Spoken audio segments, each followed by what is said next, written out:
క్రీస్తునందున్న ప్రియులకు ప్రేమతో వందనాలు తెలియజేయుచున్నాను. డిసెంబర్ నెల 7వ తేదీ 2025. ఈరోజు దేవుడు మనకు చేస్తున్న వాగ్దానం ఏమిటనగా, కీర్తనల గ్రంథము 147వ కీర్తన 6వ చరణం. యెహోవా దీనులను లేవనెత్తువాడు, భక్తిహీనులను ఆయన నేలను కూల్చును. ఆమెన్.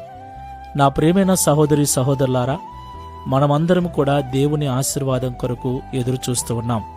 అవును, దేవుని ఆశీర్వాదం లేకుండా మన కష్టార్జితము ద్వారా మనము ఎలాంటి ప్రయోజనాన్ని పొందుకోలేం. ఎంత కష్టపడినా కూడా దేవుని ఆశీర్వాదం మనకు చాలా అవసరం.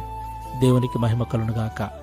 మరి దేవుని ఆశీర్వాదం మనకు తోడుగా ఉండాలంటే మనం ఎలా ఉండాలి? దీనులుగా ఉండాలి, తగ్గింపు జీవితం కలిగి ఉండాలి, మంచి మనస్సు కలిగి ఉండాలి. అలాంటి దీనత్వము కలిగి ఎవరైతే జీవిస్తూ ఉంటారో, అలాంటి సాత్వికమైన మనస్సు కలిగి ఎవరైతే జీవిస్తూ ఉంటారో వారిని దేవుడు లేవనెత్తువాడై ఉన్నాడు. దేవునికి మహిమ కలుగునుగాక. అయితే చాలామంది పరిస్థితి సరిగ్గా లేదని దేవునికి దూరం అయిపోతూ ఉంటారు. ఆదివారమే పనులు పెట్టుకొని, ప్రయాణాలు పెట్టుకొని దూరంగా వెళుతూ ఉంటారు.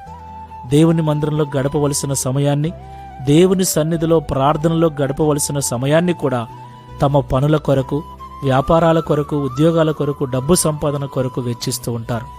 ఇది చాలా మూర్ఖత్వం ప్రియులారా. ఎందుకంటే దేవునికి ఇవ్వవలసిన సమయాన్ని మనం దేవునికి ఇవ్వాలి. దేవుని సన్నిధిలో గడపవలసిన సమయాన్ని మనము గడపాలి.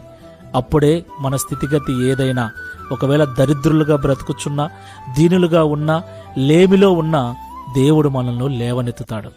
అలా కాదని, స్థితి బాగాలేదని భక్తిహీనులుగా మారిపోతే, భక్తిలో క్షీణించిపోతే మన జీవితము Download ShareChat.